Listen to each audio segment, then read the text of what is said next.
খুব বেশি যে প্রশ্নটি করা হয়েছে সেটি হচ্ছে জানতে চাওয়া হয়েছে 7 ভাগে কুরবানি করা যাবে কিনা। এই ধরনের প্রশ্ন কিন্তু আমরা আগে শুনতাম না। রিসেন্টলি কিছু কিছু স্কলারদের আলোচনা বা এতে করে লোকজন হয়তো বিভ্রান্তিতে ভোগেন কিংবা একটা ধোঁয়াশা তৈরি হয়, ফলে এই প্রশ্নটি করা হচ্ছে। আমরা আবহমান কাল থেকে আমাদের প্রিয় মাতৃভূমি বাংলাদেশে হয়তো ছাগল কুরবানি দিয়েছি অথবা গরু কুরবানি দিয়েছি সর্বোচ্চ 7 ভাগে। সো এটা আমাদের সবার কাছে জানা ছিল, এ নিয়ে আগে সংশয় ছিল না। ইদানিংকালে অনেকের মধ্যে এই বিষয়ে সংশয় জেগেছে। কেউ কেউ বলে থাকেন যে ভাগে যদি কুরবানি দেওয়া হয় 7 জনে মিলে, গরুতে বা মহিষে বা উটে, এই ভাগে কুরবানি হবে না, এটা অনেকে বলে থাকেন। এই কথাটি আসলে ঠিক নয়। আপনি যদি ভাগে কুরবানি দিতে চান এটি জায়েজ আছে, এবং একটি উটে বা মহিষে বা গরুতে আপনি সর্বোচ্চ 7টি ভাগে কুরবানি দিতে পারবেন ইনশাআল্লাহ। এ ব্যাপারে সহিহ মুসলিমের একটি হাদিসকে আমরা এখানে উল্লেখ করতে চাই। সাইয়েদনা জাবের রাদিয়াল্লাহু তাআলা আনহু থেকে বর্ণিত, তিনি বলেন, ক্বালা হাজাজনা মা রাসূলিল্লাহি সাল্লাল্লাহু আলাইহি ওয়াসাল্লাম, আমরা আল্লাহ রাসূল সাল্লাল্লাহু আলাইহি ওয়াসাল্লামের সাথে হজ করেছি। ফানাহারনাল বাঈরা আন সাবআ, সেখানে আমরা উট কুরবানি দিয়েছি 7 জনের পক্ষ থেকে। ওয়াল বাকারাতা আন সাবআ, আর আমরা সেখানে গরু কুরবানি দিয়েছি 7 জনের পক্ষ থেকে। খুব সুস্পষ্ট, একটি উটে ওনারা 7 জন অংশগ্রহণ করতেন, একটি গরুতে 7 জন অংশগ্রহণ করতেন। তো এই হাদিসের আলোকে অনেকে বলে থাকেন যে এটি হজের সময়, সফরের সময়, কিন্তু মুকিম অবস্থায় 7 ভাগে দেয়া যায় না। আসলে এই কথাটিও ঠিক নয়, কারণ সুনানে আবু দাউদের আরেকটি হাদিসে এসেছে যেখানে আল্লাহ রাসূল সাল্লাল্লাহু আলাইহি ওয়াসাল্লাম সুস্পষ্ট বলেছেন, সেখানে হজ বা কোনো সফরের উল্লেখ নেই। সেটা হচ্ছে জেনারেল স্টেটমেন্ট, অর্থাৎ আল বাকারাতু আন সাবআ, গরুতে সর্বোচ্চ 7 অংশ দিয়ে কুরবানি দেয়া যায়।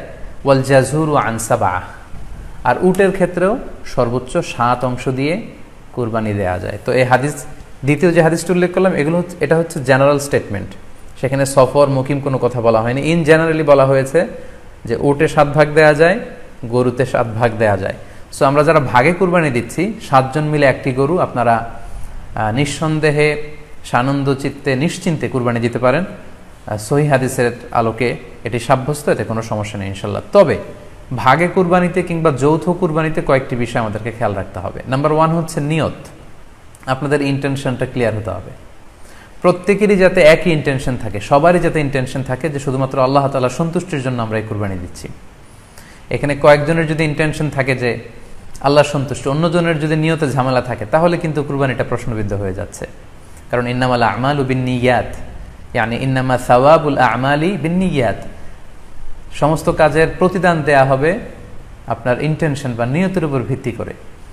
সো এজন্য যারা খুব বেশি মুখলেস, খুব বেশি মুত্তাকি, তারা অনেক সময় যৌথ কুরবানি দিতে চান না। তাদের সামর্থ্য না থাকলে ছোট একটা ছাগল দিয়ে তারা একাকী কুরবানি দিতে চান। এটা safe, he want to be in the safer side. কারণ যৌথ কুরবানি দিতে দিতে যে কার মনে কি চিন্তা, কার মনে কি নিয়ত, আমরা কিন্তু কিছু জানি না। সো যদি যৌথ কুরবানি দেন, কুরবানির আগে সবাইকে এটা কনসার্ন করে দেওয়া, রিমাইন্ডার দেওয়া যে ভাই আমাদের এই কুরবানিটা হবে শুধুমাত্র কেবলমাত্র আল্লাহ তাআলা সন্তুষ্টির জন্য, অন্য কোনো নিয়ত যেন না থাকে, তাহলে কিন্তু আমাদের কুরবানি বরবাদ হয়ে যাবে। এটা হচ্ছে প্রথম কনসার্ন। 2 নম্বর কনসার্ন হচ্ছে হালাল উপার্জন দিয়ে কুরবানি হতে হবে। যৌথ কুরবানিতে কেউ কেউ যদি এমন থাকে যাদের উপার্জন হালাল না, সেই কুরবানি কিন্তু আল্লাহ তাআলার দরবারে কবুল হবে না। সো এটা খুব গুরুত্বপূর্ণ একটা বিষয়। আরেকটা হচ্ছে লৌকিকতা। লৌকিকতা যদি থাকে তাহলেও কুরবানি কবুল হবে না। যৌথ কুরবানিতে কারো যদি এটা থাকে যে আমার গরুটা সবচেয়ে বড়, আমাদের গরুটা এলাকার সবচেয়ে বড় গরু, এবং সবাইকে বলে বেড়াচ্ছে যে এইবারের গরুটা সবচেয়ে বড় হয়েছে, আমার চেয়ে বড় গরু কেউ দিতে পারে না এই এলাকায়। তো এই জাতীয় যদি লৌকিকতা প্রবণতা কারোর মধ্যে থাকে, তাহলেও কিন্তু তার কুরবানি কবুল হবে না। সো যৌথ কুরবানি যদি আপনারা দিতে চান, এই বিষয়গুলো আমাদেরকে খেয়াল রাখতে হবে।